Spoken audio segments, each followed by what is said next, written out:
Now, there's been another major blow for the high street after the clothing retailer Gap announced plans to close all 81 of its stores in the UK and Ireland. It means the company will continue to trade online and hasn't said how many of its staff will be affected by the plans. Well, let's speak to the retail analyst Natalie Berg, who joins us from outside Gap's flagship store on London's Oxford Street. Hi, Natalie.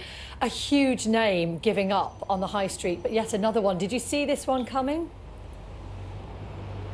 Well, unfortunately, I don't think this news has come as much of a shock to any of us. I think that the writing has been on the wall for many years. And what we're seeing now is that the pandemic has simply accelerated the demise of mediocre retail. It's accelerated the demise of those retailers that have struggled to stay relevant to shoppers.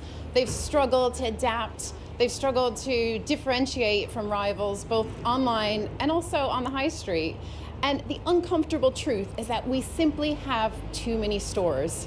We have an oversupply of retail space. We have retail space that's just no longer fit for purpose. And unfortunately, it's left retailers like Gap looking very vulnerable. Yeah, and the UK and Ireland, not the only places to lose their Gap stores. I think they're looking to do the same in France and Italy as well. Do you think that they can continue to exist online only?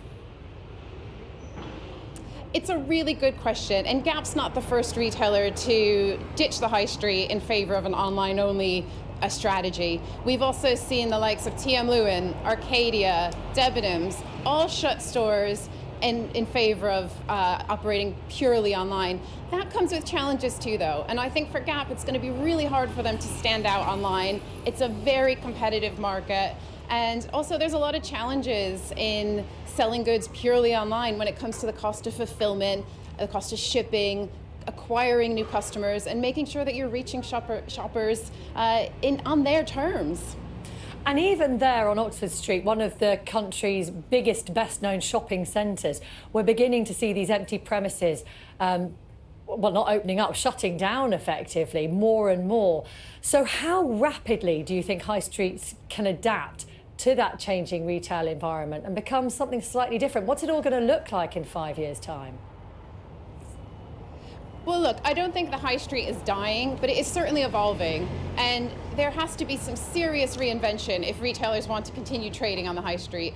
I think in the future, high streets will become more digitally led, because clearly we want to continue shopping online. We've spent the past 18 months shopping on our phones and shopping online, and I think we've all gotten used to the convenience, and also tried shopping for other categories online like groceries and fashion, and those behaviors will outlast the pandemic.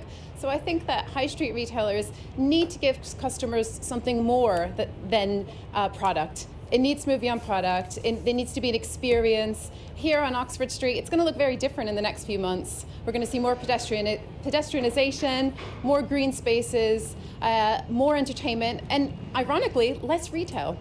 Yeah, well, look, in many ways that's exciting to see what will happen next, but very, very tough for the staff affected by these store closures, no doubt about that. Thanks very much, Natalie.